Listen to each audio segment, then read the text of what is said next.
A Petrobras entrou em estado de atenção no mercado de combustíveis depois que sua presidente afirmou em 18 de março que a estatal monitorou 6 navios de terceiros que vinham ao Brasil com derivados, chegaram perto dos portos brasileiros e depois tiveram seus destinos alterados.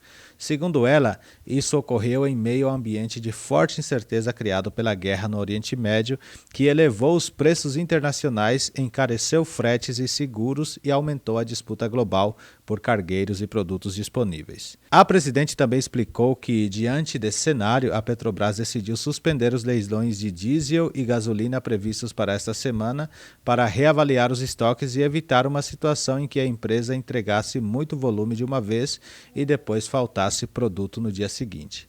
Ela disse ainda que a estatal já havia adiantado entre 10% e 15% das entregas de combustíveis, mas que as condições do mercado já não permitiam continuar fazendo isso sem ampliar o risco operacional. O pano de fundo é a dependência brasileira de importações. De acordo com a presidente, o Brasil ainda depende de compras externas para cerca de 30% do diesel consumido, o que deixa o país mais vulnerável em momentos de crise internacional.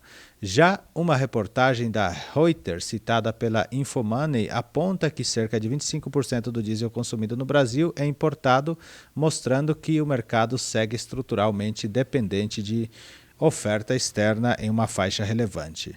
Essa diferença de estimativa não muda o ponto central. O país não é autossuficiente em diesel e precisa de importação para equilibrar a demanda.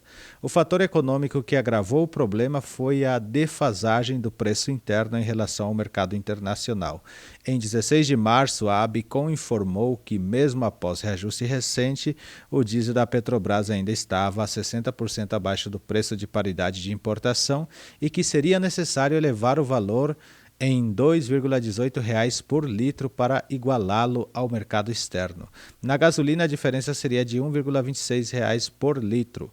Quando essa diferença fica muito grande, importar para vender no Brasil perde atratividade e o agente privado tende a buscar mercados mais rentáveis.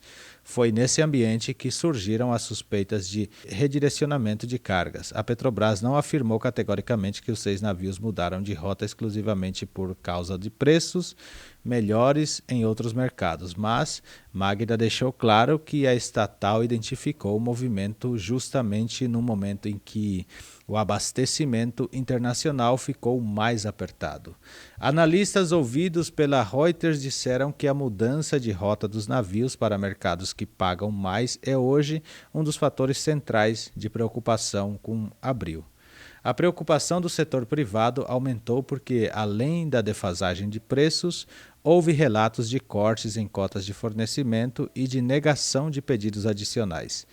Em documento citado pela Reuters, o Sindicom afirmou que as distribuidoras observam aumento relevante da demanda, mas enfrentam cortes de volumes e incerteza no calendário de leilões. A mesma reportagem informou que o line-up de navios de diesel importado para abril estava muito magro, elevando o receio de disrupções regionais justamente em período de safra e de maior necessidade de transporte. A reação regulatória veio rapidamente. Em 19 de março de 2026, a ANP informou que vai notificar a Petrobras para ofertar imediatamente os volumes de combustíveis referentes aos leilões de diesel e gasolina a de março que haviam sido cancelados.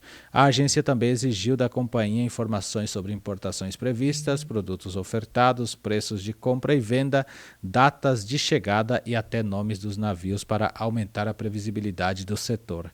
Ao mesmo tempo, a própria ANP declarou que, até aquele momento, não identificava restrições à manutenção das atividades nem à disponibilidade de combustíveis no mercado doméstico, tratando as medidas como preventivas. Além da Petrobras, a ANP colocou o sistema em sobreaviso no abastecimento, exigindo dados de estoque e movimentações de produtores, importadores e distribuidoras. Entre as empresas alcançadas estão a Petrobras, a Refinaria de Manaus, a Refinaria de Mataripe, Vibra Ipiranga, Raízen e outras distribuidoras com importação relevante. O objetivo declarado é fazer monitoramento dinâmico do abastecimento e permitir ações preventivas antes de um eventual desabastecimento. Do lado do governo federal, a estratégia adotada em 12 de março foi tentar reduzir o impacto da alta internacional do petróleo no diesel.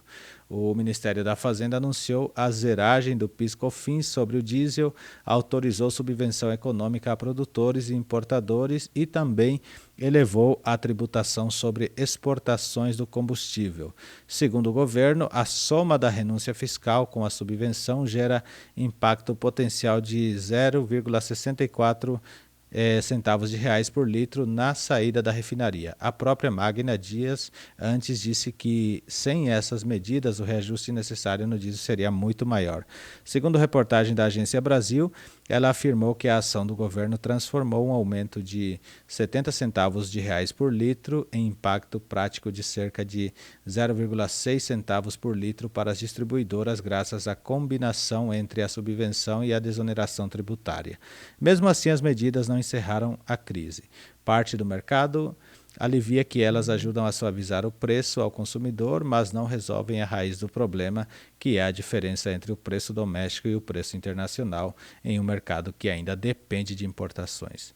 Especialistas ouvidos pela Reuters disseram que o governo parece mais focado em criar espaço para reajuste sem impacto político imediato do que em restabelecer de forma duradoura os incentivos econômicos à importação. Em resumo, o que está acontecendo é o seguinte: o conflito no Oriente Médio elevou o preço internacional do petróleo e dos derivados, aumentou os custos logísticos e tornou o produto mais disputado no mercado global. Ao mesmo tempo, no Brasil, o diesel seguiu sendo vendido bem abaixo da paridade internacional. Isso reduziu o interesse econômico dos importadores privados, coincidiu com o desvio de navios que vinham para o país, levou a Petrobras a segurar leilões para proteger estoques e fez a ANP intervir para exigir oferta e monitoramento mais rígido. O ponto mais importante é este: não havia, até 19 de março, confirmação oficial de desabastecimento nacional, mas havia um aumento concreto do risco para as semanas seguintes, especialmente para abril. Por isso, o caso ganhou gravidade. Não se trata apenas de uma discussão sobre preço, mas de uma combinação entre guerra, logística internacional, políticas de preço, dependência de importações e capacidade limitada de resposta imediata no mercado brasileiro.